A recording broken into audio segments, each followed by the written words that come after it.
until lately. My initial work until as time went on and the law changed, everybody has to be told.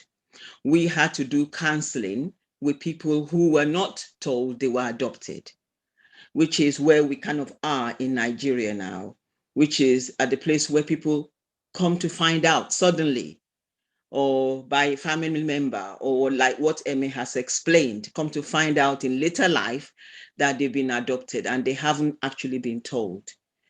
But my belief is that it's like making a rod for your own back, as they say. If you do not tell the child and you are kind of thinking you are protecting them, or it then turns to become a big problem for you later on. Whereas if the child is told, it's much easier for them to grow with that knowledge. Right. So, Emma, what did you say the next question is? Okay, so yes, we're fine with that. So we're just going to go into now how you should tell your child that they're adopted. And I'm going to again go back to you, Barry, on how to tell, because people want to know practically. So what do I say? How do I go about it? Okay. As I've already said, it started at such a young age, I can't tell you the exact words that the conversation started with, but it's like the other contributors have said that the process of telling me started straight away, and my sister was adopted 2 years later, and they would have started to tell her straight away. So I grew up with a sister who was also adopted, that we both talked about that with our parents. Later on, our mother got pregnant, like in Shogun's situation, and we have a sister who's the birth child of our parents, and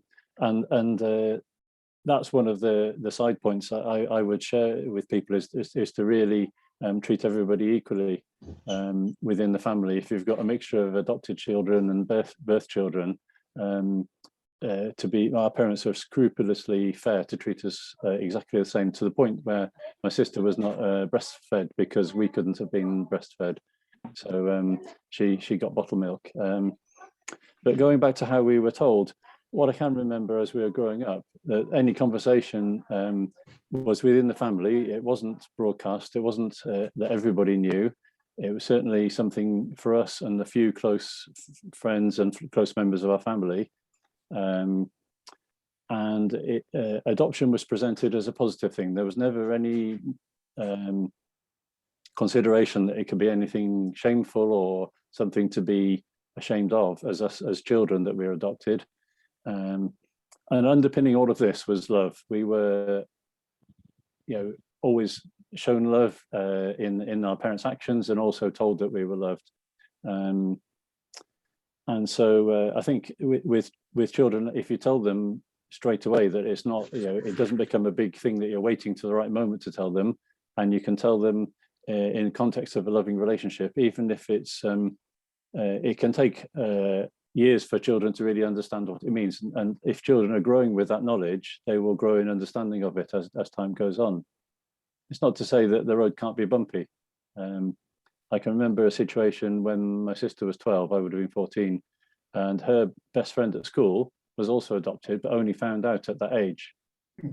And she told us that she remembered being in an orphanage about 18 months old, which is quite unusual to remember something that clearly from that young age.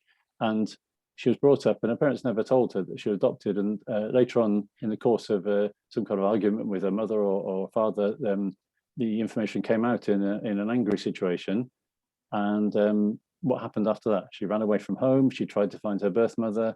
This would have been in the 70s when the law was changing, that children could start to search for their birth parents. When I was adopted, it was closed and final, that there would never be any contact between us. And the same would have been for her. But the law changed retrospectively that we could search for our birth relatives. And she ran off, and eventually, as an adult, she formed a relationship with her birth mother, and more or less cut off contact with her family that she grew up with because of the way that the news was broken to her, and at that sensitive time of her development at that age, it was such a shock to her. So I certainly believe that what our parents did by telling us progressively over a period of years was a good thing. And in terms of how, I mean, I've tried to think about this, and I think you can start off telling a small baby that you're adopted, that we brought you home with to live in our family, that we chose you, that we dearly wanted to have a child, and you're the one that we have in our family. The child can be reassured constantly that that this is their home. That when they start to understand that adoption means they were given birth to by another mother, that mother couldn't keep them. That you have to clearly tell them that you have no plans to give them away, that they are with you for good. This is their family, and the child is part of that family forever. And give them that sense of stability, as any child needs that sense of stability and security.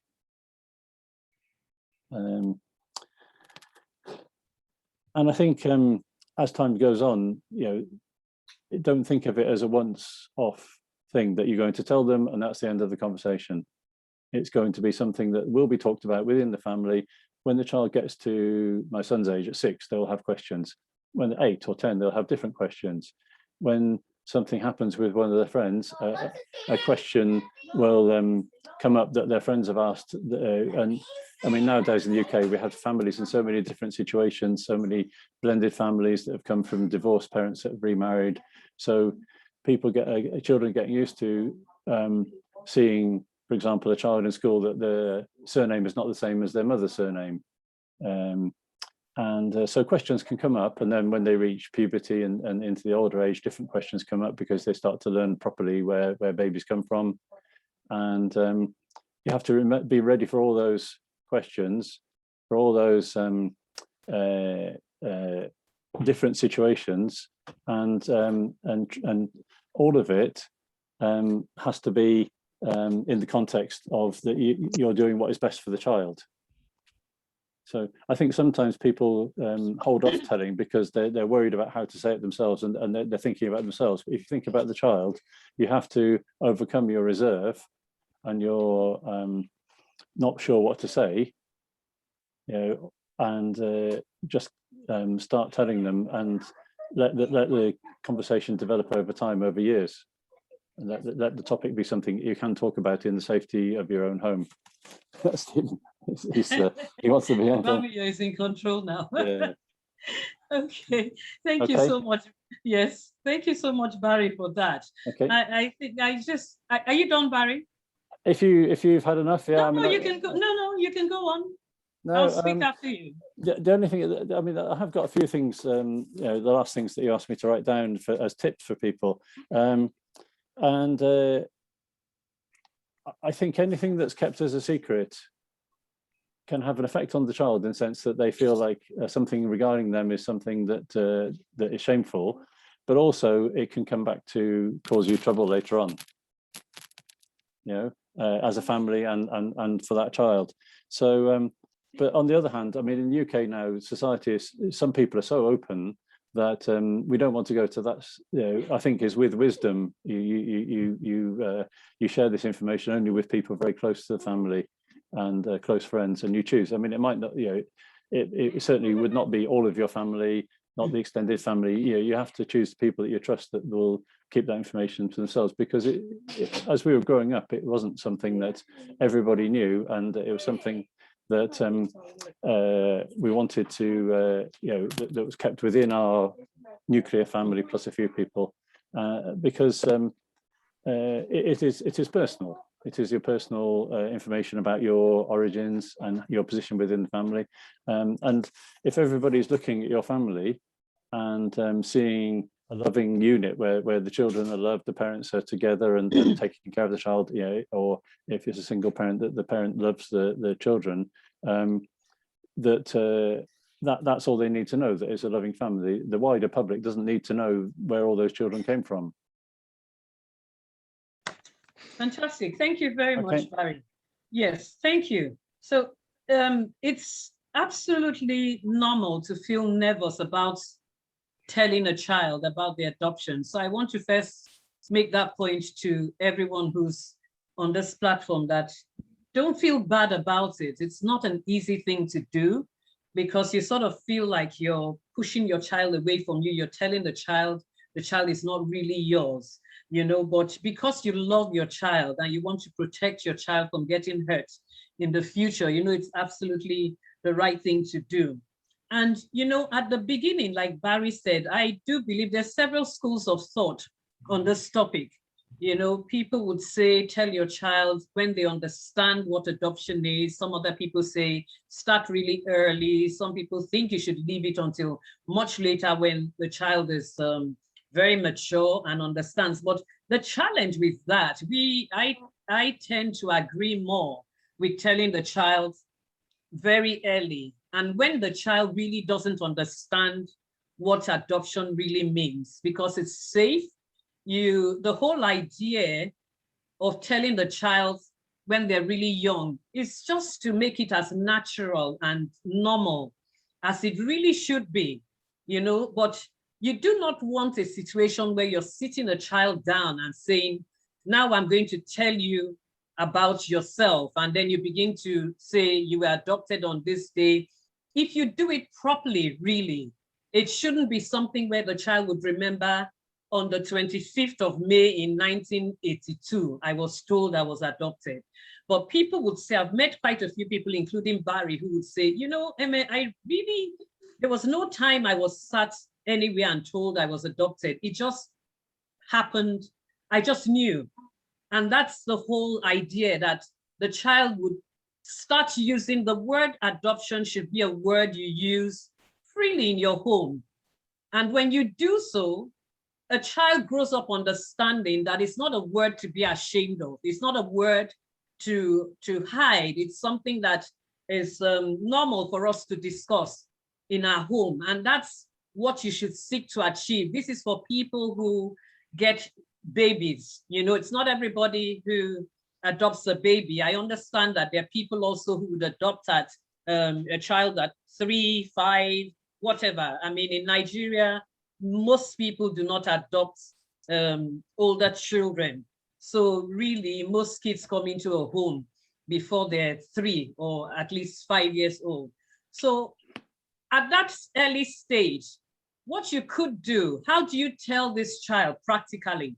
How do you introduce the conversation of adoption into your family? And I'm going to give you some methods, and nothing is cast in gold. Remember, everyone's situation is peculiar and very different, but the idea here is for us to give you some guidelines within which you can work with. And you can tell the child or start the conversation by telling stories. And I like to refer all the time to Bible stories, the story of Esther, the story of Moses, the story of Jesus.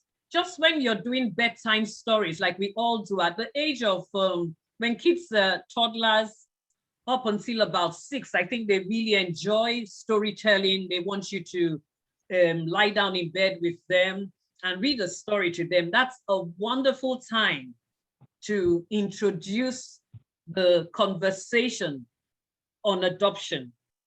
And remember, your aim is not for the child to understand fully well what adoption is, no. But what you're trying to do at that stage is to just make it normal and organic, so that it's nothing unusual when the conversation begins to go forward. So tell the bedtime story. And when you're doing so, you could say, if it's a female child, for instance, you could say something like, oh, you were adopted just like Esther, and just like Esther, you're lovely. You're such a smart girl. You're bold, and you tell her all of this nice, positive, real things. Do not overdo it. Keep it normal. Keep it honest, and so that the child can see some relationship between this adopted person and herself. And what we have found, or what I have found over the years, some 18 years being in this space, is that the child would just one day say to you, oh, mommy, when you adopted me, blah, blah, blah. And you're like, when did you know? Who told you? But it was all of that conversation that was going in there somewhere and resting there. And then another thing you could do, there's several books on adoption that have been written by people, storybooks. Buy those storybooks and use them. It's a great way to open up the conversation. So what you're aiming to do at this stage is to let your child know that adoption is one way that families are formed. Remember that a toddler, a young child, doesn't really understand how families are formed.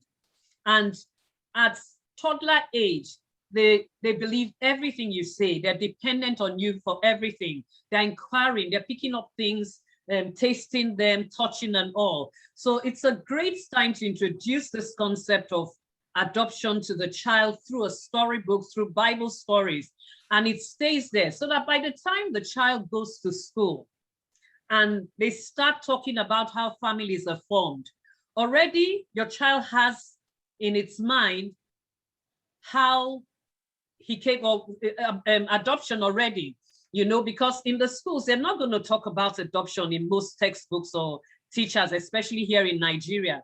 So when your child goes to school equipped already with the idea of families being formed through adoption, then the child will probably say to the teacher, after the teacher has gone on about, this is how families are formed, mommy, daddy, and then mommy has a baby and blah, blah, blah. And the child will say, oh, but what about adoption?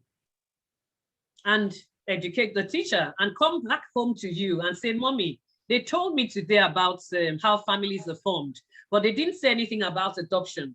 Then you have an opportunity to take the conversation forward and say, okay, I'm going to tell you a little bit more about adoption. It's not what you would hear every day from people because blah, blah, blah. And the conversation continues.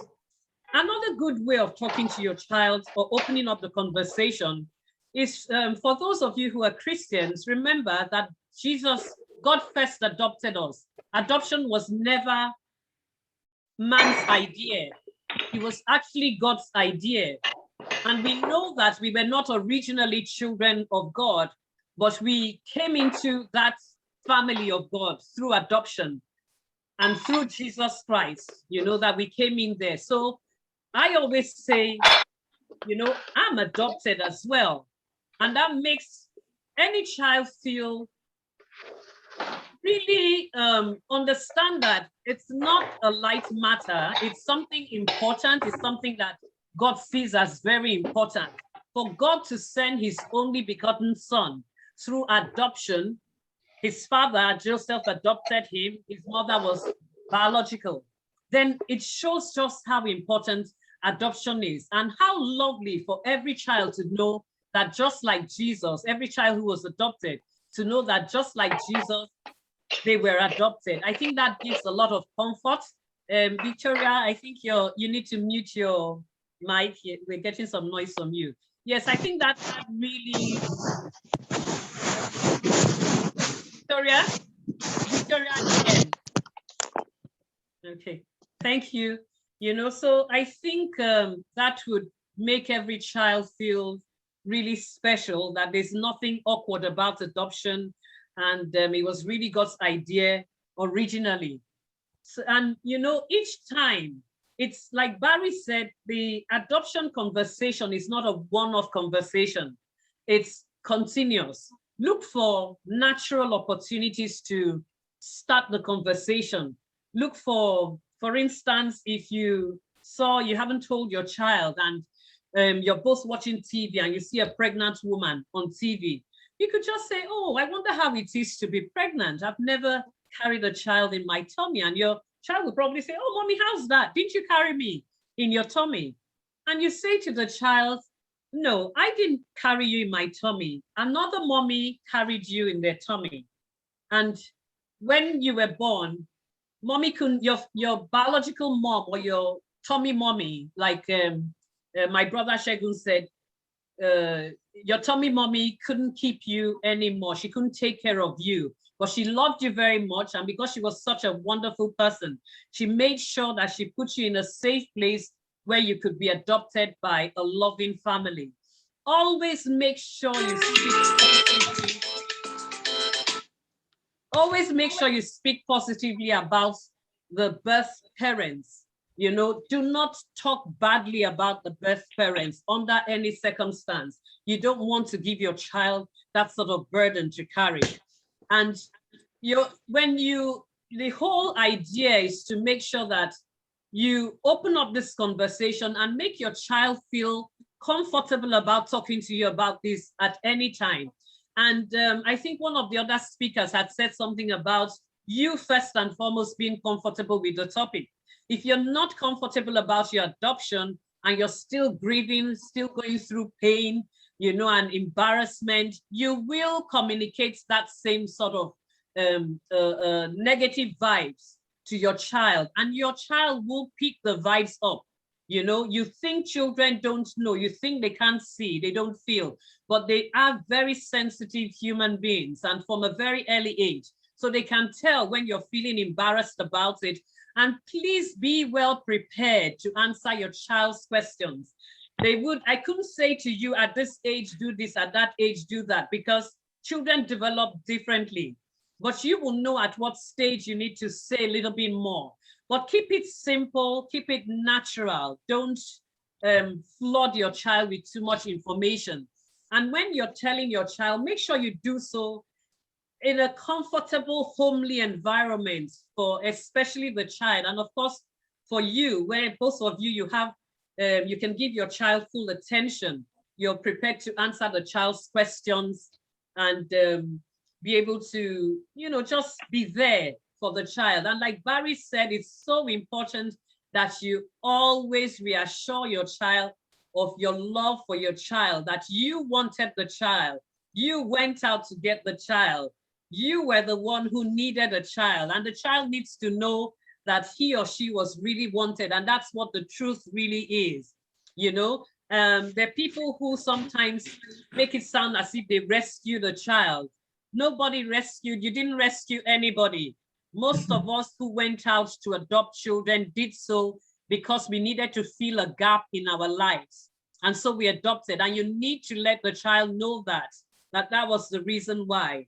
I would come back again and talk, but I'm going to hand over now to Mrs. Obasonya to tell us how to tell a teenager about the adoption, because at that stage, the child is older, they formed their habits, they understand family settings, they know a lot, you know. So Auntie Bami, like I call her, how would you tell a child who's a teenager about adoption? I think, like you said earlier, obviously from what you said, the best time is to do it when they're younger. But for different circumstances, because you could adopt your child much older than a baby. People adopt at 8, 9, 10, 11. They're even aware of their own birth families. But so they actually may have a memory of living with their birth families. And then they come into your life as an adopted young person, and you stop talking about anything like that. So sometimes, depending on the age of the child, if they say, like, say they are 7, 8, they misconstrue your lack of wanting to talk about it and decide that it's not really a positive thing. So they stop talking about it. And sometimes on those circumstances, the children actually forget the real reason why they are now living in your home. And they make up, when children can't understand things, they make up stories about it. They make up reasons in their own head and give it a name, which is not exactly what it is. So this child now goes on with, I remember Barry saying that a young child remembered being adopted at 18 months. And people might think that's unusual, but people actually remember not actually that when they were like 4 months, they moved from their birth families, because it's a significant detachment from their birth families that children have, it makes a really a dent, is what I call it, in their psyche. So most of those children will remember those significant things. They can't give it a name, they can't understand it. So when they haven't been told, but they have a story that this family, there's something that's different about me and this family. Sometimes they don't look like anybody in their family. They don't actually feel, they feel kind of disconnected in some kind of way. And a lot of young teenagers I've worked with will say, I knew there was something wrong when they found out they're adopted and they haven't been told, but they will say, I knew there was something strange. I know there was something that was not right about it. I couldn't put my finger on it. I remember a young person telling me that my adoptive mother will only tell me about my adoption when she's had too much to drink. She said she never told me when she's sober. But when my mom goes out to a party and comes back and she's a bit tipsy, then she starts talking about, oh, yes, I remember when I brought you home and you were such a lovely baby, blah, blah, blah. But the next day, after she's now sober, you try to say, Mom, what were you telling me last night? She said, oh, forget about that. Don't worry about it.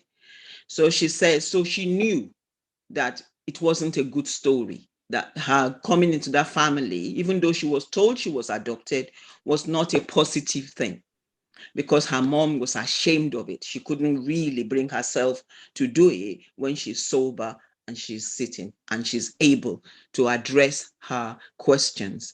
So as the child grows into a teenage years and they still haven't been told, it is quite important that you know that the impact that is going to have on their sense of self, their self-esteem, their identity is going to be very impactful. And so it's something that when you sit them down, it's got to be in a safe place. You don't take a young person or an adult like that into like a restaurant to tell them, or tell them in a car, like it doesn't matter. You tell them in a home. And if it's a couple, it's not when daddy is away traveling, that is when the mommy now tells. You should both do it together. You should both say to the young teenager, we have something to tell you. We're very sorry we haven't told you, and explain to them that it's actually a positive thing from your perspective, and call it what it is. Tell them how, when, and where. When they're older, they are aware of how families are formed. They understand that they don't believe. And up to that time, their bottom drops out of their world when they find out now. They're 14, 15. And then you say to them that I'm not really your parent, like you've believed all this time. And at that age, teenagers are so into what their friends think about them. And they start thinking, so that the first thing that most of them say is, who knows? No. Does Auntie Jane know? And you say yes. Does Uncle Barry know? And you say yes. And they say, do you know this and that? And you say yes. So everybody knows about me except me. And can you just imagine how that will make a person feel? That so everybody knows my story, but I don't know it. And that really, really impacts on how they really feel. So it's very important to acknowledge to the young person or the child that you felt you've made a mistake in this sense. You should have said to them that you owe them an apology, that you haven't done it. But the point is that you probably don't know how to do it. You didn't know what to say. And maybe there might be situations in that family where the grandparents are not positive about it. They don't want to talk about it, or the child might have heard them say things on the side that make them feel a bit uncomfortable before. Because I remember the situation years ago where these adopted children, their brother and his sister, went to their grandparents' house, and they realized that their grandparents treated them differently to how they treated the other grandchildren. So they used to go there, but they feel that, when they go and visit and they're all running around with their cousins, the grandma will say, oh, come and take this very special sweet I bought for you. Come and look at this dress I bought for you. But when it's him and his sister, they will say, oh, just sit there, your mommy will come in a minute. It's like, what have we done? Have we done anything wrong? And it's only when they found out they were adopted, they could put it all together and say that they were not really accepted by their grandparents. Not that anything was said verbally, but their mannerisms explained to them that they were not really accepted. So all those things happen in families. So the important thing is for parents to actually do the telling themselves, like Emma said.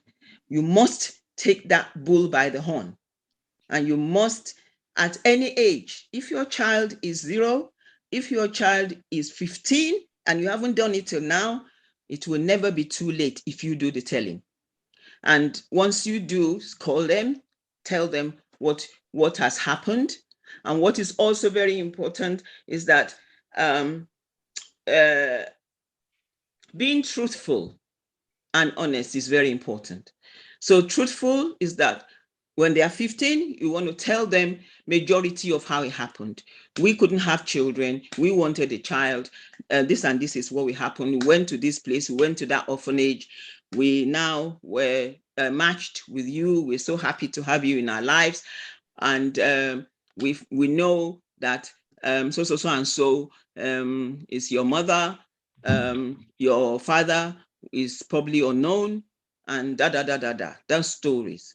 But the only thing I would suggest you don't tell a young teenager is those informations that might be a bit more than the straightforward things, like, oh, if let's say the mother had mental health issues, or they are a product of rape or incest, or things that actually, when teenagers are struggling with other things of their identity and their independence and wanting to go to school or not go to school, or having friends that are unsuitable, that's not the time to start telling them about the things that are a bit too, that are too sensitive that they can't manage. You can, because adoption is a long journey, like we said, it's ongoing.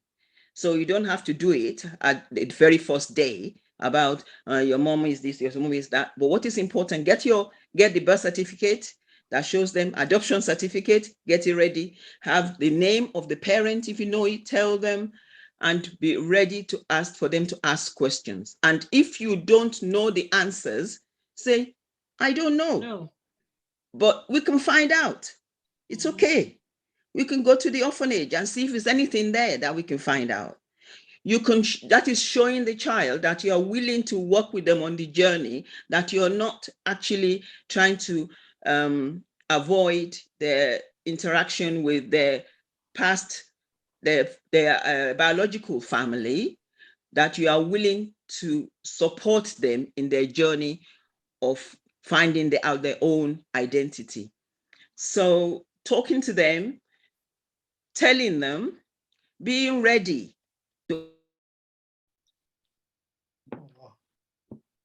Hello. Sorry. And being ready to answer them, it's very, very important. Where you do it should be very much dependent on you, and I say in their safety of their own home is the best place. And just say it as it is, apologize for not doing it before, tell them you're ready, you love them. It's always important to tell them how much you love you and how much joy they've brought into your lives. And that, you want to embrace everything about them, including their past history, whether it's positive or not. So, yeah. Okay, thank you so much, Auntie Bami. But I hear somebody say, why do I need to open this can of worms? Why don't I just leave this thing, and not tell at all? Why do I have to hurt my child so much with all of this information? If the child didn't know, the child would know, and we just live our lives happily ever after. So what would you say about that, Mr. Olusonya? Thank you very much, my sister. I think when we were adopting our son, one of the things we resolved to do was to let him know. And one of the reasons we decided we'll do that is I thought personally that my child trusts me more than anybody in the world. And so if I keep anything from him, then I probably am betraying the trust he has in me. So it's a trust issue as well. If you feel, oh, they're not going to know, you're still keeping, it's a lie. You're living a lie, period. That's the bottom line. If you know that your child has a history of adoption, and then you say, oh, we're just going to keep it, nobody's going to know, you're living a lie. The other thing is, are you ashamed? Because the thing about life is, when we are ashamed, when we fear something, it's usually shame. Fear of failure is shame. So are you ashamed of the fact that he or she is adopted? So you have to think about that as well. And there's so many things you've got to think about. But for me, I think it's very important, it's paramount that you tell your child their history. They've got to know. In our case, our son is going to be 18 next year. And I've been talking to the social workers, they're saying, okay, they're going to open the file and all that kind of stuff. So at 18, the child needs to know that's the way the society is. If, for example, we've been in a situation where they adopt in this kind of environment, in another environment, nobody's going to say at 18, you've got to do anything. But the child is growing. The child is having his own idea or her own ideas about life. And the ideas he's having, because you've not told him or her, it's going down the wrong route to some extent, in the sense that he or she doesn't know their history. So I think it's very important. I can't overemphasize the fact that you've got to talk to your child as soon as possible. I'm sure there might be people on the call who will say, oh, I've left it for a bit. It's never too late. My brother and my sister, I call you brother and sister because we're in this together. It's never too late. I like what my sister Eme and my other sister have said about the ways you can tell them. There's so many ways, and there are books, and I'm sure you can come back to this forum and get some more information. Do not be fearful. The other thing is, sometimes we think as adoptive parents, we think about ourselves too much. I think what we should do is make the child paramount, make the welfare of the child paramount. And if you think about it like that, put yourself in the child's shoes, then you realize that you can't go ahead another day without starting the process. Because for older children, it's more difficult, but you have to start the process and start talking about it slowly, like use the stories, information, things happening around you, and start to bring it up. And then gradually, until you get to a state when you start talking about it, and it's a thing that you talk about when necessary. With us now, I remember when I used to go talking in various forums, I would take Joshua along with me, and he will meet other adoptive parents or adopted kids, and it became a standard thing. And then we celebrated his adoption. We made sure it was something positive. And that's the other thing I would say to parents. As soon as you start telling it, then make adoption positive. I know in Nigeria, I've been in some environments where people give a very negative attitude about adoption. They say all sorts of things. And I always say to them, all kids, all children are born good. It's us human beings that kind of do all sorts of things with them when they come into the world. God made all kids good. So they're good. And so any grandparent or anybody cannot tell me anything else. And so it's the celebration of their adoption and ensuring that you make it positive that makes the big difference. But I keep saying to people, please, please, please, don't leave it too late. Don't leave it later. I know of people who were told in their 20s. I heard a story of somebody who it got to light when they were about to get married, and there was so much pandemonium because, anyway, I can't go into it, but there's so many reasons why I would say to people, do it.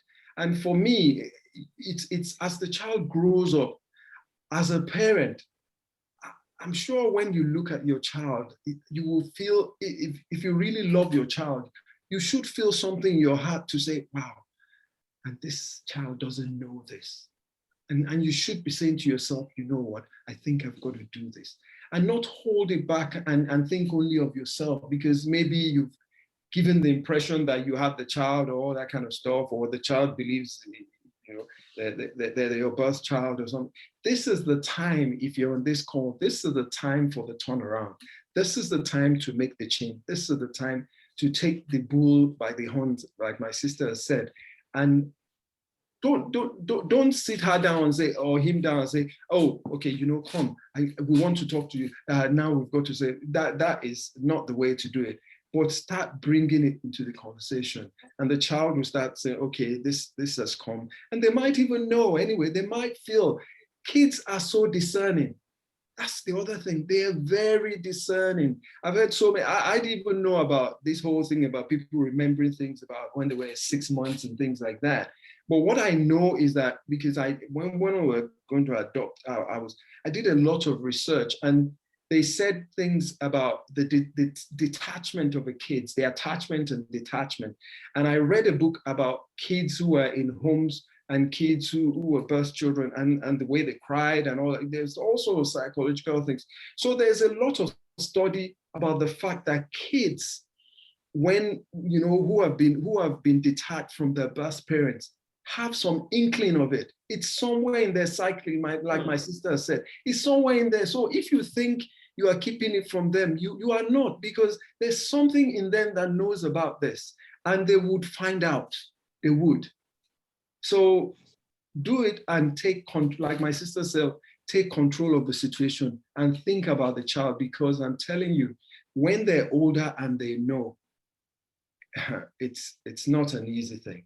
It's not I've good heard at so all. many stories of people who found out later, and it, unfortunately, it totally messes them up. And we want to avoid this. We adopt because we're loving. We have love to share.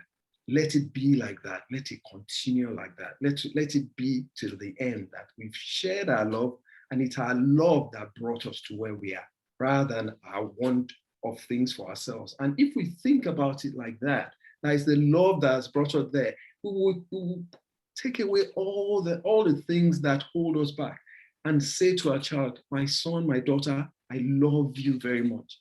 But this we have to do together, because it's important for you, it's important for me, and it's important for our family to be able to look each other in the eye in years to come and say, we did the right thing. And that's what I have to say. It's I can't say anymore. Thank you very much. Very well said, my brother Sheikh. Very well said. Barry, I'm just going to go over to you now and say, would you have rather your parents did not tell you? Do you wish you were never told and you went to your grave not knowing at all that you were adopted? Do you think that would have been a better option? Certainly not, no. And I think it would have become obvious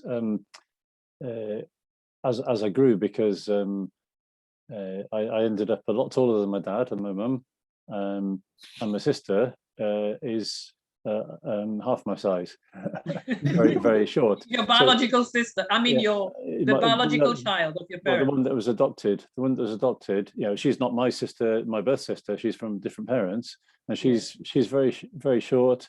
We have completely different strengths and weaknesses. I'm an engineer, she's a musician and a music therapist and teacher.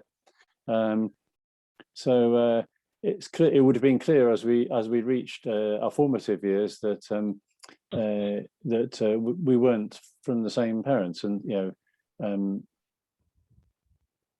with people that we didn't know well. As I grew, we used to pass off with a joke or a kind of some kind of joke comment, you know, that I was taller than both my parents, but within the family, it was obvious that we weren't from the same, you know, same blood, the same birth parents, and I had such a positive upbringing. You know, I didn't have any negative thought about it. Like I couldn't imagine not being told, and it never impacted my view of myself in a negative way. I never looked at myself and thought that somehow I was poorer for having been adopted.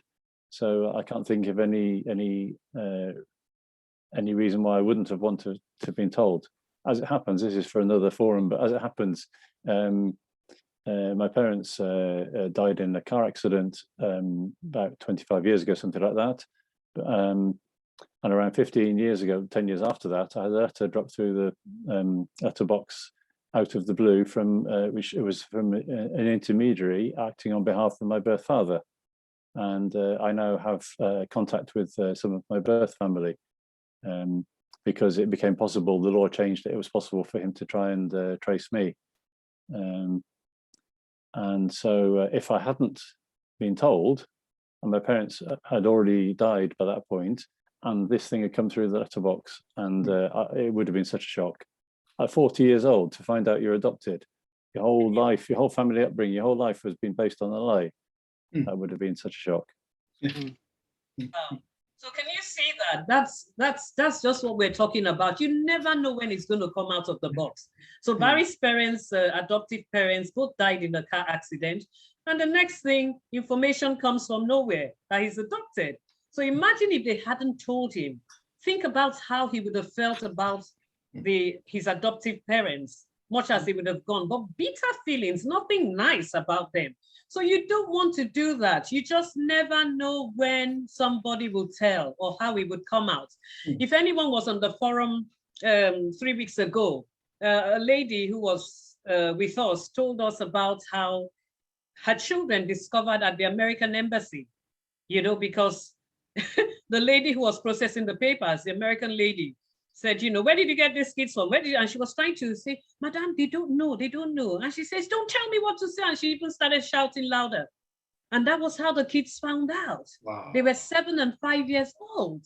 You know, of course, she took it up, and with Gani, one of the renowned lawyers here, you know, he's late now, and the embassy apologized openly, and the lady was deported.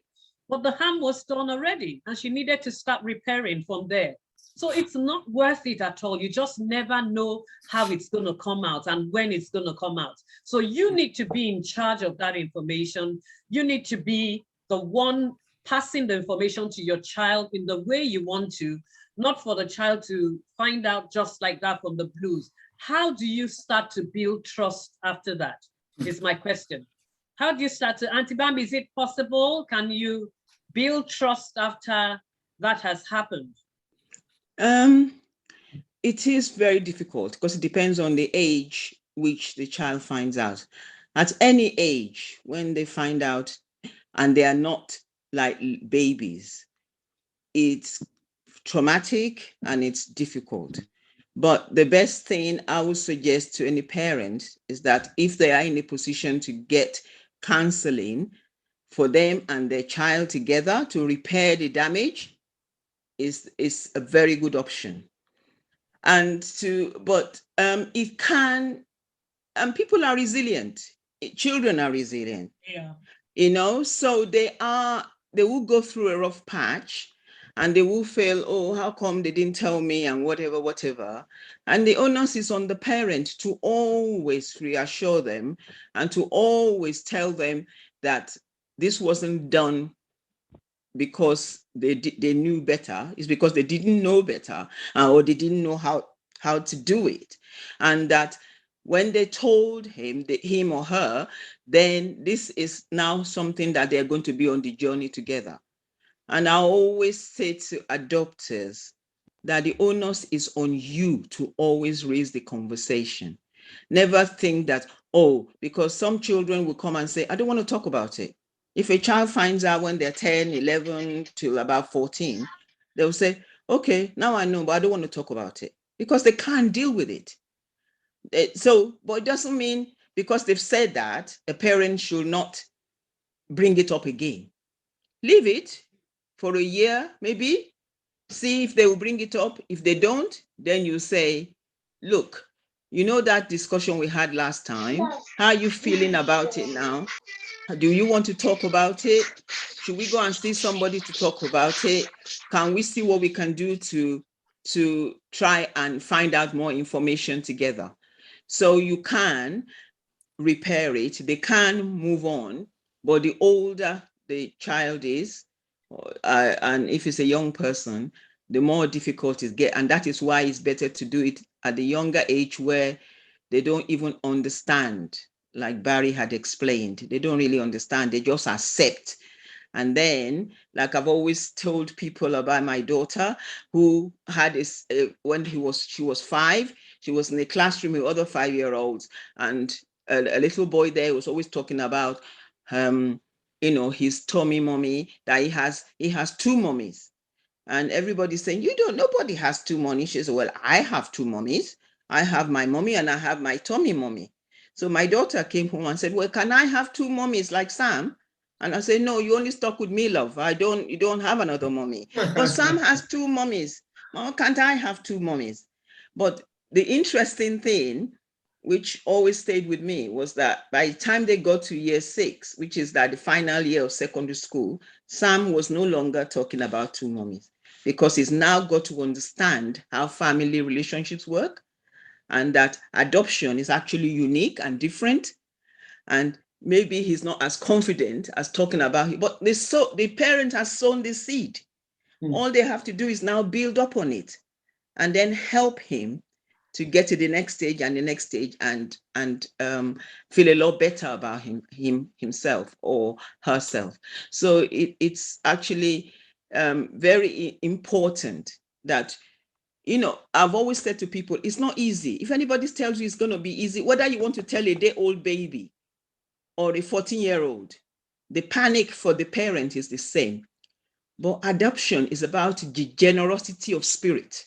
Is what I call it. It's the generosity of spirit. Your spirit must be generous. And that means you put the needs of your child first. You want your child to be happy. You are generous with your feeling. You put your needs aside, like you do for any of our children.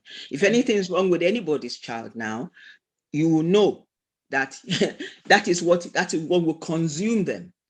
So when your spirit is generous, you stop thinking about what your neighbor would think, what your auntie would think, what your friend would think. You don't care. You just focus on the needs of your child, and you want them to be happy. You want them to be complete. You want them to feel fulfilled and to be happy and to accept that you accept them. I had a friend who adopted, and she used to tell me that when she told her daughter about the age of 8 or 9 that she was adopted, she did it because there was a lot of pressure from us, Emma and I, about please tell, please tell, please tell. You have to tell, you have to tell. Then one day she told her.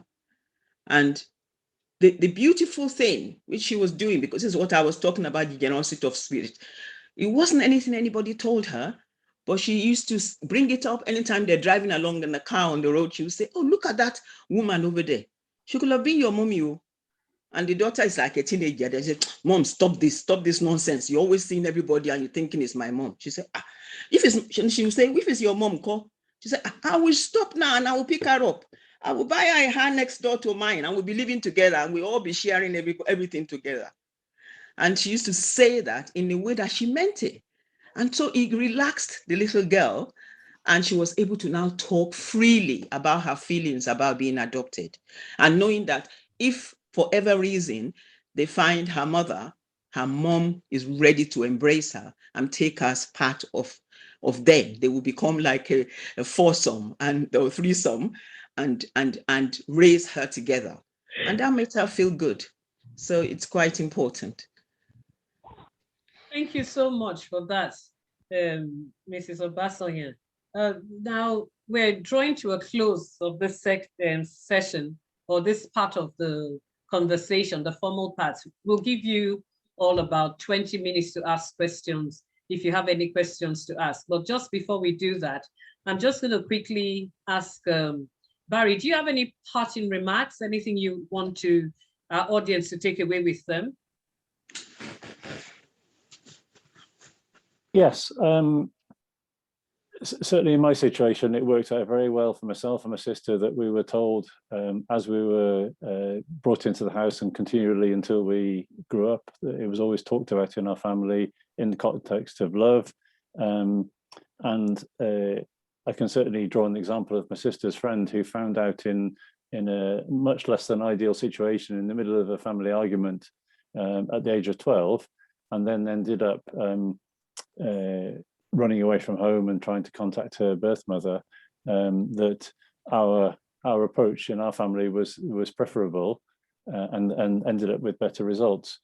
And I think, as Brother Shagan has said, it's virtually impossible in the UK to adopt and not tell your child. most adoptions, where unless it's inappropriate, are open adoption. So there's some exchange of information with the birth mother at least.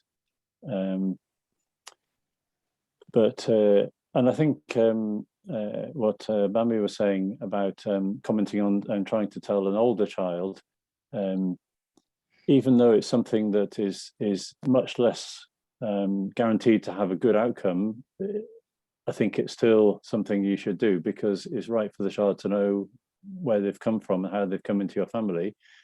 But you should expect that there could be a negative response to that initially, and I don't think you should panic in that situation. As with a lot of discussions, when children reach teenage years, there can be, the relationship between the parents and the children can be a bit more up and down.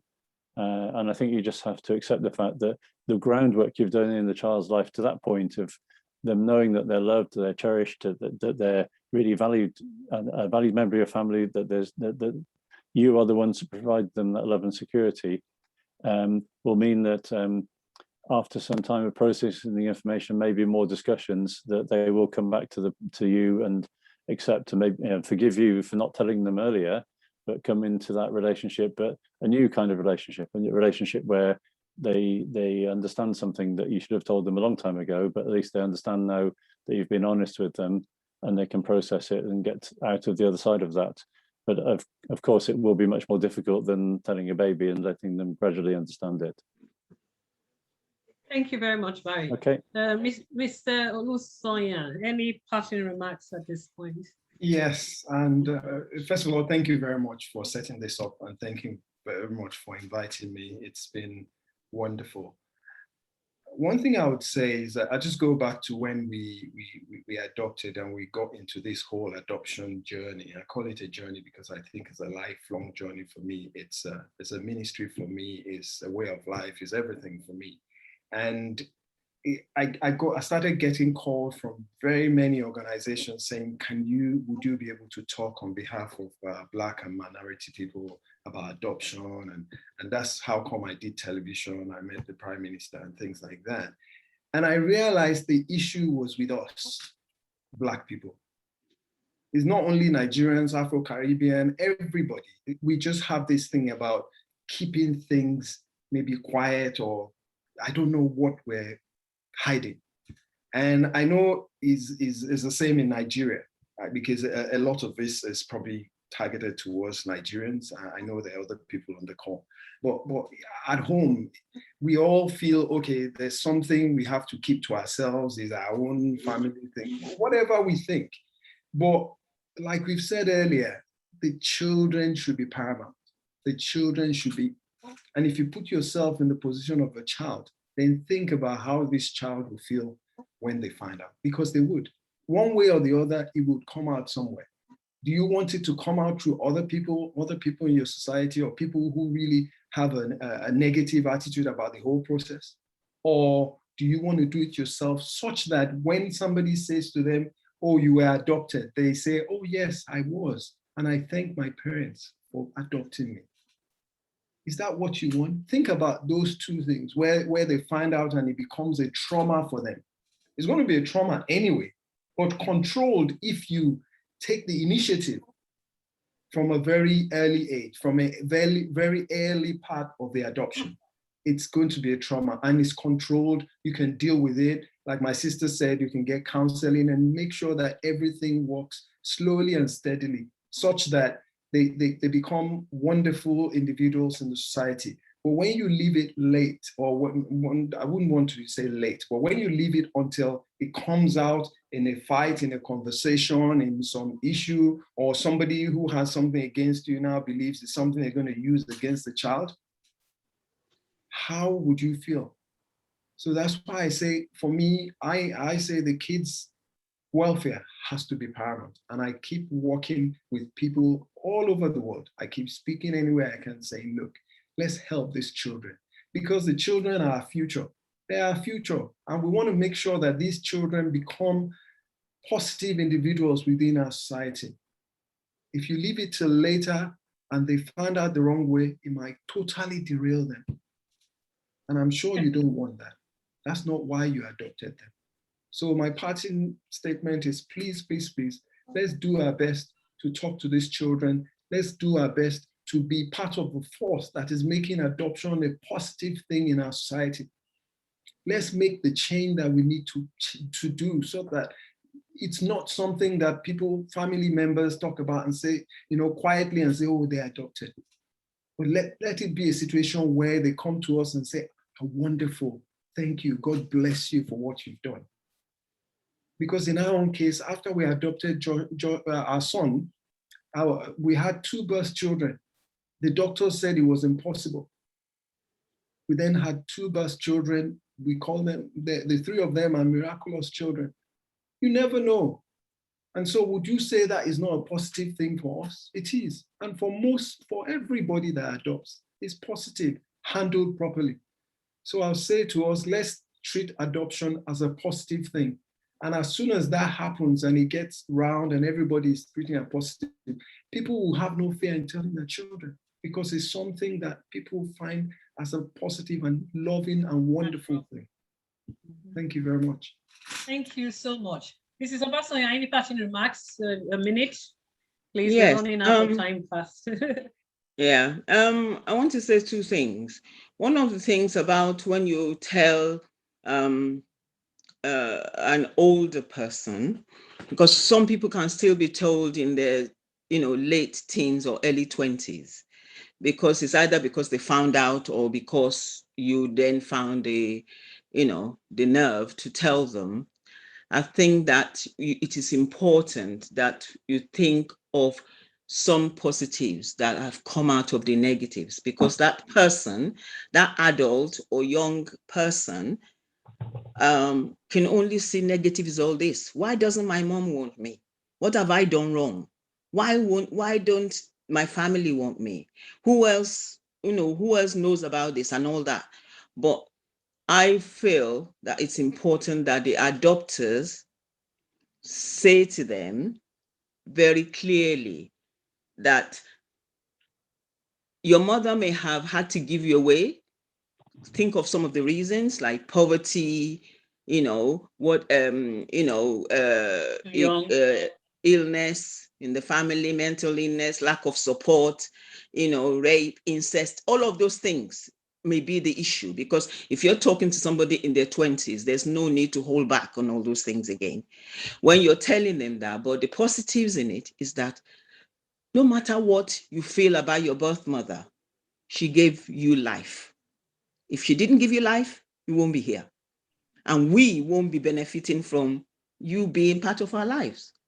So can you see how we have turned something that could have been really negative into a positive thing? So the adopter is saying to your child, I am glad you're here. I'm glad she didn't make a different decision about your life. So you may want to be angry with her, or angry with us for not telling you, but the positives are you turn it on his head and you say, your mother gave you life. She put you in a safe place. She may have put her in a safe place.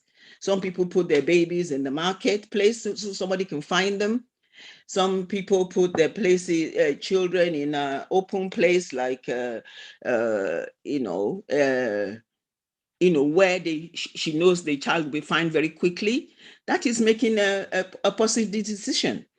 I knew somebody years ago that left their child. Hello? Yes? Are you talking? Yeah. I knew somebody that left their child in a telephone box in those days when we used to have telephone box, because it was cold and it's winter. She just left the baby in the telephone box and left it there. But that might have seen as something negative, but somebody passing by heard the baby crying and took it to a safe place. So all those things can be turned on his head. And another thing that I want us to remember, that the best thing you can do for your adopted child is to write a will and mention them in the will. Because when you do pass on, other members of your family can make different decisions, and your child may end up not being looked after. The things you've treasured and you've invested so many years in could be not.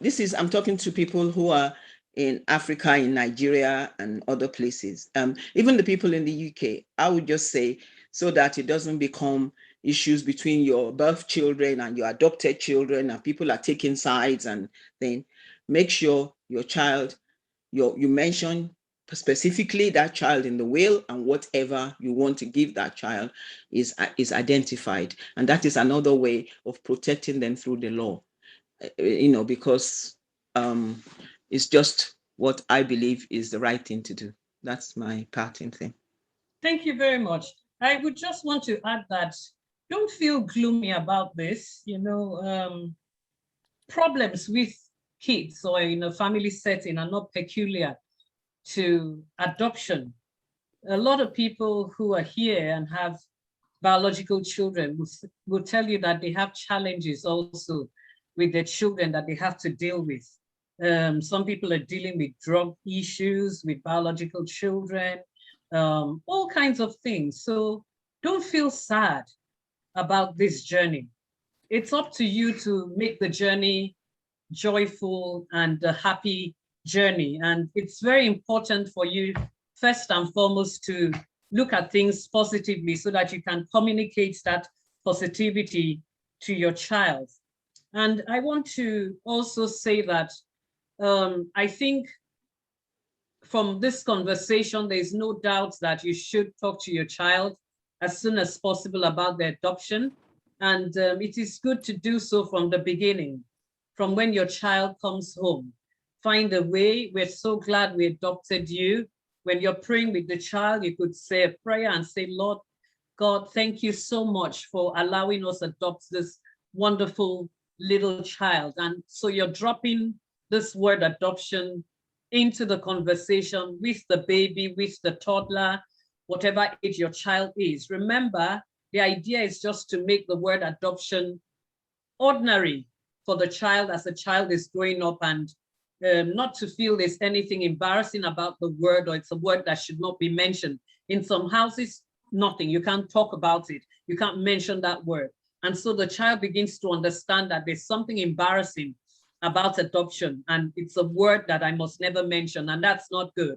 And like we said earlier, remember that when a child is young, they're depending upon you for all information. They believe everything that you say. So it's a wonderful time to plant in the child's mind that family setting of adoption. Remember, you can rely on the Bible as your resource, with the story of Esther, the story of Moses, and the story of Jesus, who were adopted children and turned out to be three of perhaps the best characters in the Bible. So that's very positive. Adoption is positive. We know Esther delivered God's people from being annihilated. And we know that Moses was also instrumental in bringing the children of God out of captivity. And of course, I mean, I don't need to tell you about Jesus. We know all that he's done for all of us. And these three kids were adopted. So what's bad about adoption? And then remember that it's not a situation where you're just going to sit the child down and have this stern conversation on the 23rd of this day in May, so and so. No, you want it to be natural. You want it to flow. You want to look for natural situations around to start up the conversation. And like Mrs. Obasonya said at some stage, it's not a conversation that is going to end in a day. It's an ongoing conversation. It's going to, and at every opportunity you have, just mention it. But of course, like she also said, don't talk about it when the child is not willing to talk about it. At teenage age, like she mentioned, most kids just don't want to even talk. And it's nothing about adoption, it's just teenage problems. You know, they found themselves, they're discovering themselves, they want to be independent. So they're not always going to sit down with you and talk. But a toddler will come back and ask you, Mommy, tell me that story again about my adoption. They actually enjoy the story at that early age. And it's something you would be talking about pretty often. And, you know, have a nice smile on your face, because it's nothing sad when you're talking about it, just like when you're telling a lovely bedtime story. You know, act a little bit for the child, tell the child, and this happened and that happened, and make it all interesting and joyful. And that way you're communicating that adoption is lovely. Adoption is something we wanted. Adoption is good, you know. And remember to tell the child that you are an adopted child of God, because when you were not God's original child, but when you received Jesus as Lord and Savior, you were now adopted into God's family. So there's nothing unusual about adoption. And that makes the child feel, that he or she is in a safe place. And remember also not to talk negative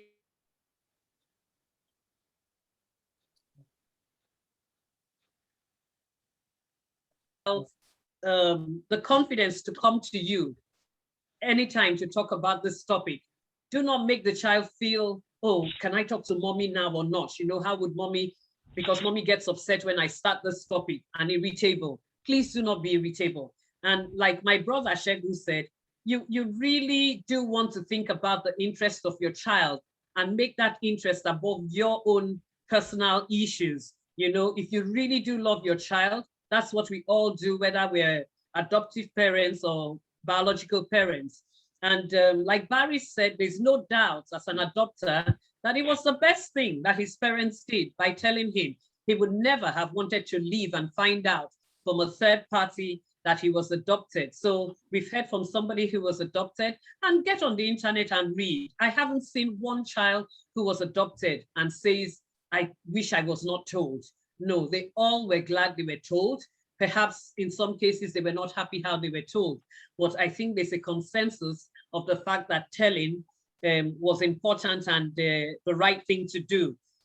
You think about it, if you were in the child's position, would you want not to know who you really were, to grow up and go through life, not ever finding out where you came from and your real origins? I think that's really unfair for anybody to do that to any child. And remember also that you seek all natural opportunities to talk about it. Make sure you do so in a comfortable place where the child feels safe. And both parents, like I think it was either Antibami or Mr. Lusoya who mentioned that. And give information that is age appropriate, please. There are certain things you cannot say to a toddler about the peculiar circumstances under which the child came to live with you. And the child is, hello, can you hear me? Yes, we can. Yeah. Hello? Yeah. Oh, okay, great. Because it just suddenly seems like all the pictures went off. So you want to give age appropriate information. And much as we say that it should be age appropriate, I think that more importantly is that you should weigh your child's emotional maturity to handle a situation. So yes, you could have a 15-year-old and you think you should tell the 15-year-old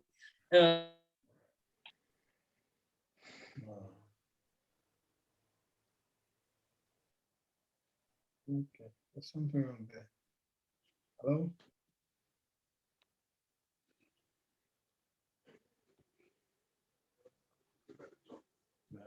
Emma, we've lost you.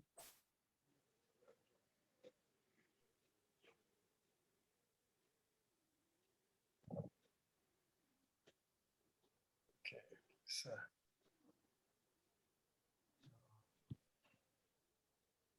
so maybe it's never.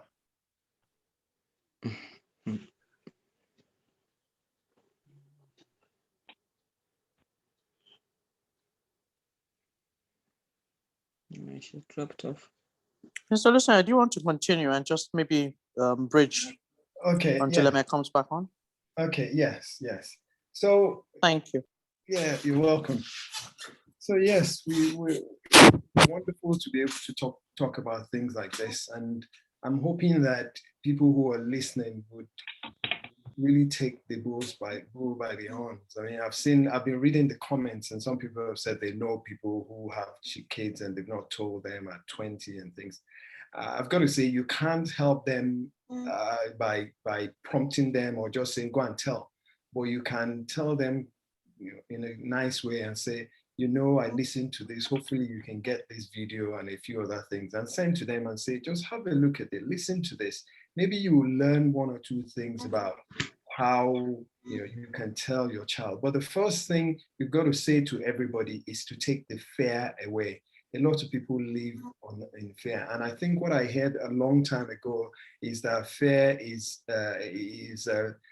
false evidence appearing real, which means that the things we fear most of the time do not materialize. What do you fear? What is your fear about telling your child?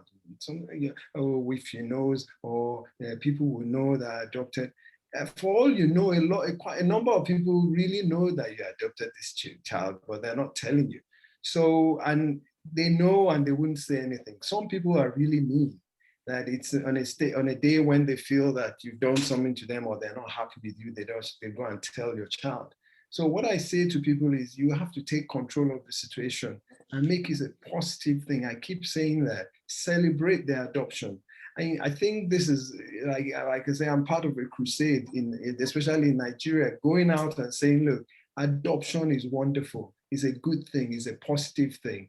Unfortunately, in our society, people have made it the thing you don't talk about, you keep in the back room. It's something that a few family members know, and all sorts of stories they say about it. That has to change. We have to change the narrative and then come out and say, look, it's a beautiful thing, it's a wonderful thing. And as more and more people do that, we find a situation where the fear is removed. The fear is removed. And I believe when we remove this fear, people would start to open up and people will start to see that it is good. Then the child, the child herself or himself will feel easy when you even tell them. But when everybody is made it a negative thing, then of course, when the child knows is he or she now feels as part of this negative attitude and whatever. So what we should really do is in our home, bring in issues, situations, conversations about adopted. There's so many people. I talk to my son, Steve Jobs. My son loves his computers. He's my iPhone. He does everything on my iPhone to me. I've told him, read the story of Steve Jobs. He was adopted and he did a wonderful thing. He met his parents later. So many people, even Obama was in a kind of adoptive environment. So many people that we know in the world who have been positive, who are positive role models for adopted people, and bring those conversations into your home. Talk about them. There's so many people, your kids, if they can read, they can go on the internet and look into so many wonderful people out there who have been adopted. And we start to take away this negative narrative that we have in our society. Because when I started in adoption in the early 2000s, the whole thing I heard was that Black people don't talk about this. They don't want to involve in it. They don't want to get involved in adoption. They think it's just, and I just said, why? So I went out and I kept talking. I was on TV, I was on radio, I was on everywhere I could talk about adoption, I was there. I even went out to a church, one of the biggest Black churches in London, and we brought the British Association of Adoption and Fostering, a team in there, and we spoke about adoption on their pulpit, 2 services, the largest church and I stood there and I told my story. That's what we should do. And we should do that in Lagos, in Abuja, everywhere in Nigeria, and start to take away this negative narrative. And as soon as we do that, I think people will feel easier to start talking about the fact that they've adopted their children. So I think that's the way we should go. And this is one of the forums. And I think there will be others that will come up. We have to go out there and break this negative narrative. It is a positive thing. It's a wonderful thing. I am a witness to it. Barry is a witness. Emma is a witness. We're all witnesses of the joy of adoption. The miracle, I call it the miracle of adoption. Because when you bring a child into your home, I remember after our son had been in our home for a number of days, it felt so real, it felt so natural. I even looked at him and I couldn't believe that he felt like my own. And then when we had our children, my 3 children sit down, I look at them and I can't see adoption written on one. No, I see them as my children. I love them. I'll do anything for my children. So I don't know why people, I guess it's our society, and there's so many things wrong with our society. We have to start breaking down and saying, no, this is not right. Let's go out there and get the positive message out. And I think as soon as we get the positive message out, it will make people easier and people will be able to tell their kids. I don't know if we want to, I can see a few hands up. So maybe we go to questions. Can we do that? Hello, can anybody hear me? Can we do that? So can we take Hawaii Media Part Okay, or yes. INI? Good evening. Good evening. Good evening. Okay, that's Boko. Okay, yes, good evening. I was actually Yes, please invited go by- on with your question, and can you keep it brief for us so that we can take a few other questions before we go? Thank you. Okay, thank you very much. I have an adopted brother who my mom adopted. Because my mom knew I had children, and she gave birth to only me. I was the only child. So she said to me, look, Joseph, I don't want you to be alone. And you see, I'm not about to have any other children. I really want to adopt a child. I said, but mom, I'm here now. Why do you want to adopt another child? She said, let me just get one that will become your sister. I said, oh, sister, okay, no problem. I have half siblings though. So she went ahead and adopted a girl. Unfortunately, the girl had she tested HIV positive, so she couldn't continue with the adoption. So she went back there and they convinced her to get another one, which she came back with a boy. So I was like, Mom, but I have 2 boys, and you now went and brought another boy. Okay, you're telling him he's going to be my brother. So what am I going to do with these other 2 boys that are my children? She said, no, don't bother, don't worry. He's going to be your brother. I know you'll take care of him. Unfortunately for me, I lost my mom the next year. Till now, I've not been able to tell my adopted brother that he's been adopted.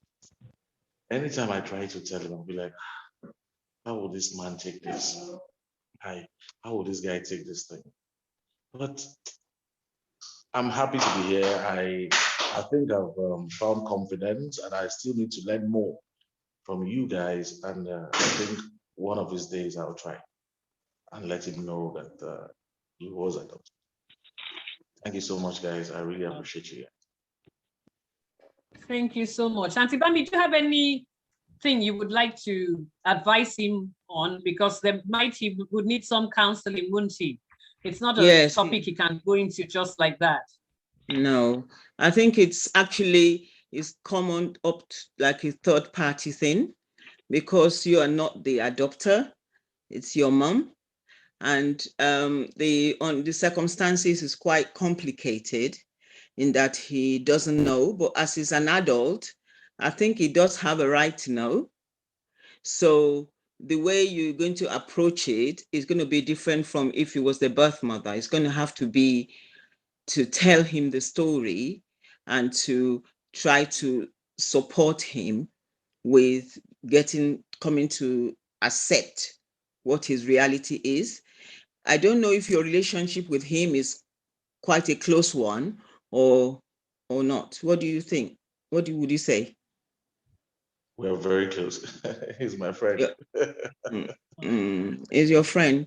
Well, that is why that helps so much. that will help. And I think the best thing is to find a good day in the right place under the right circumstances and actually be honest and truthful with him and accept him that no matter what happened, you see him as your brother and you love him dearly, even though your mom is no longer alive to do that. And the circumstances of how your mom really wanted to have him, and it didn't matter that he wasn't a girl, but she still wanted him in her life. It's a positive way. This is why I was saying that you have to find the positive sometimes in negatives to make people feel wanted and included. Thank you so much. Okay, so that's thank you for that, Auntie Bambi. So Ini, do you want to talk? You have your hands up, Ini. Thank you very much for this conversation. I've had a great time listening to this conversation with my daughter because I had told her some years back that I actually adopted her. I have been part of this conversation. Thank you. Thank you. Thank you very much, ma'am. It's a very good privilege to learn from you because it's so difficult because I can't believe that I was adopted. I don't look at it as being adopted. I look at it, I was born from her. I was born from my Oh, mom. how sweet. Oh, that's how old are you? Do you mind me asking how old you are? I'm 13. 13. Oh, Did that's a lovely you age. say 30 or 13? 13. 1, 3, 13. 13 years. Oh, wow. Wow, Mom, you've done a fantastic job that she can get on this platform and actually be talking about this openly. And that's so wonderful. Very wonderful. You done a good job, Mom. Well Keep done, it up. Mommy. Mom, commendable. Well done, Mom. Thank you. And you can see she's such a confident young lady. Yes. Wonderful. Okay, we've got Shinanu. Shinanu, you can go on. You can, yeah, you've got the floor.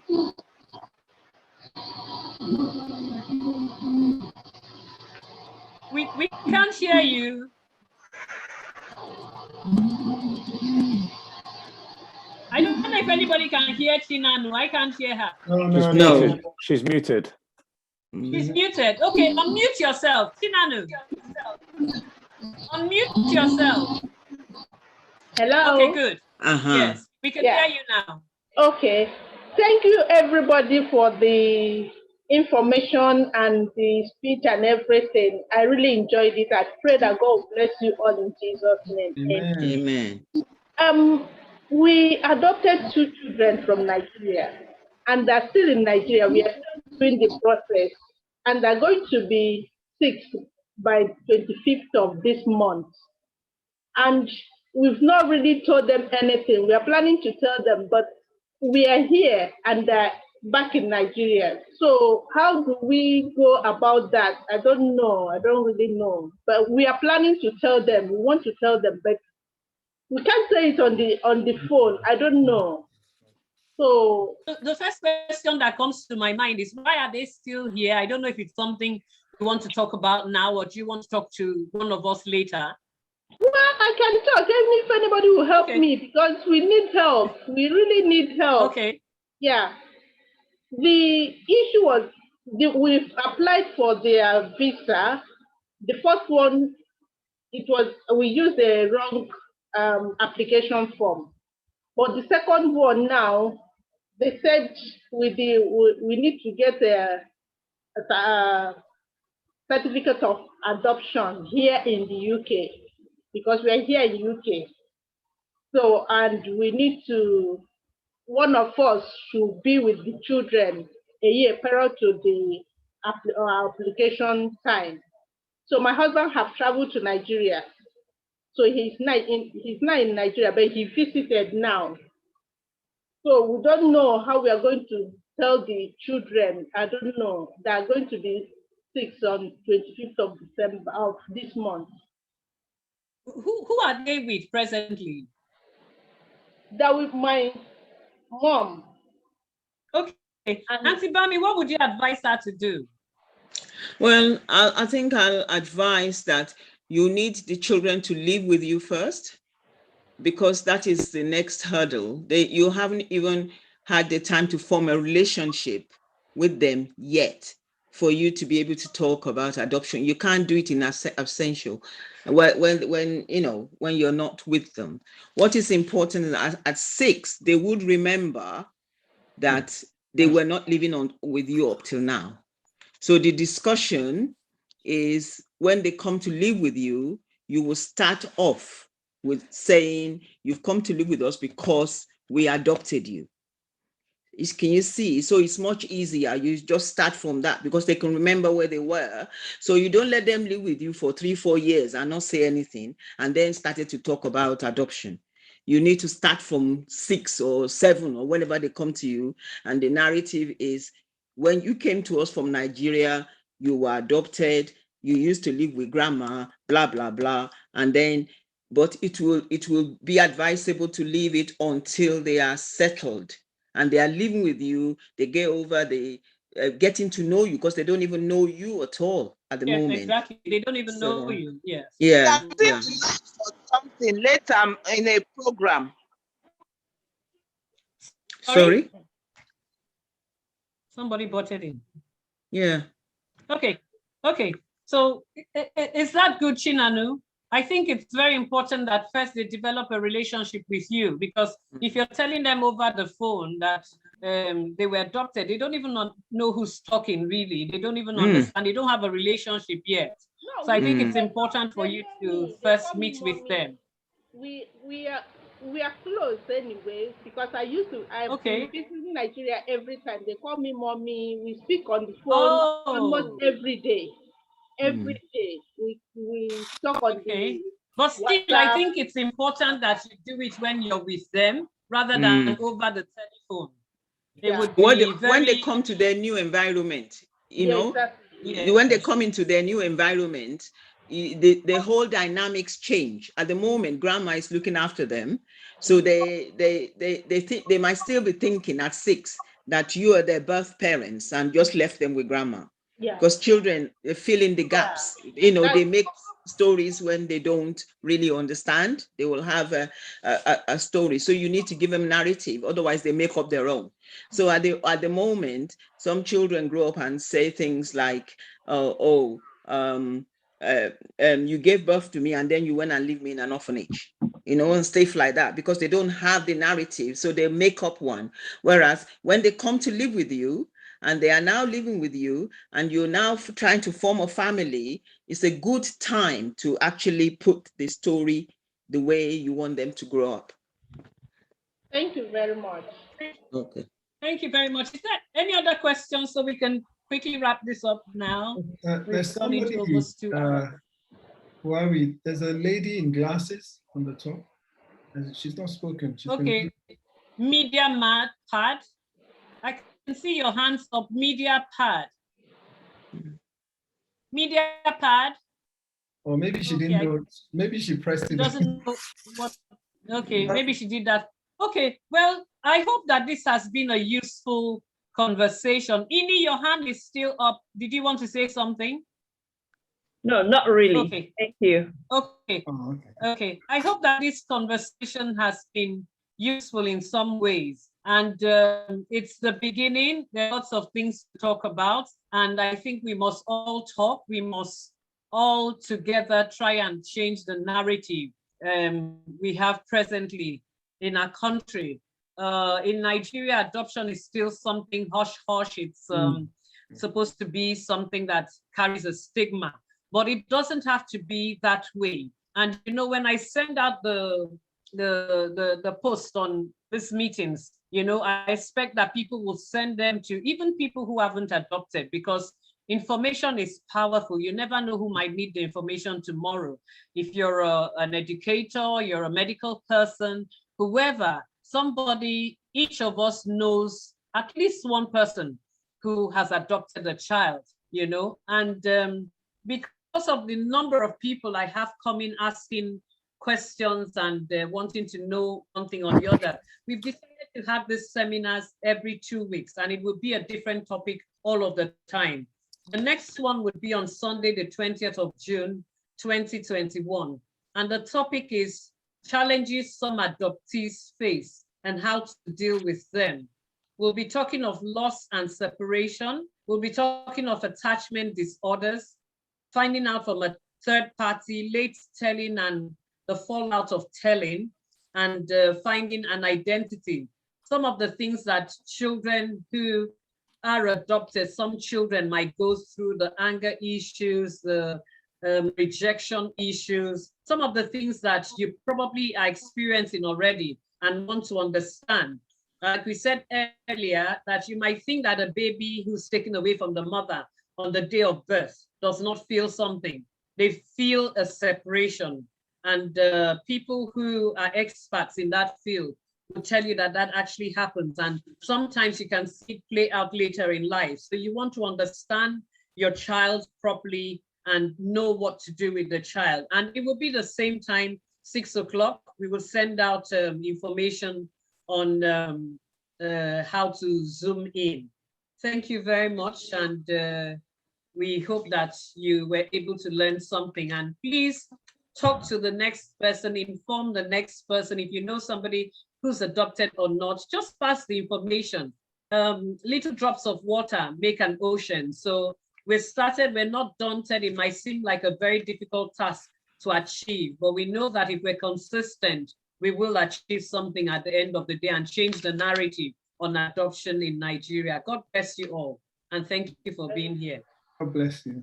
Thank you. Thank you. God bless you. Thank you. Thank you very much to our dear speakers, Mrs. Obasonya. Thank you very much. Your time is appreciated, Mr. Olusonya, and also Mr. Mills Barry. We thank you welcome. very much for being so open and telling us, giving us the perspective from an adoptee's point of view. It's very important. Most times people don't hear from an adoptee. And Mr. Olusonya, it's always a pleasure to have you on any platform because you just say it as it is, and you're one Nigerian father we can count on every time to talk about adoption. Thank you very much. God bless you. Mrs. Obasonya, God bless you. Thank you. Thank you. And Thank you very much. Thank you. Thank you. Thank you. everyone. Thank you. God bless you. Thank you. And please do not forget Mr. Segun Olusonya. You might wish to get his book. Yes, okay, I'm echoing somehow. He, like I mentioned earlier, he wrote a book on adoption, and I think it's available on Amazon and most places where you can get books from. Do set out the book and, read it. It would be helpful. Thank you. Thank you. Hello. Can we get contact details, please? Maybe a social media handle or something that we can use to follow so we know when the next sessions are going to take place. Okay, yes, you can. The 0803 0666 025. Did you get that? No. 0803 0666 025. But please bear in mind, for ease of knowing, that we would have the sessions every first and third Sunday of the month, every first and third Sunday of the month at 6 p.m. Every third and first Sunday of the month at 6 p.m. But will it be the same link and the same code?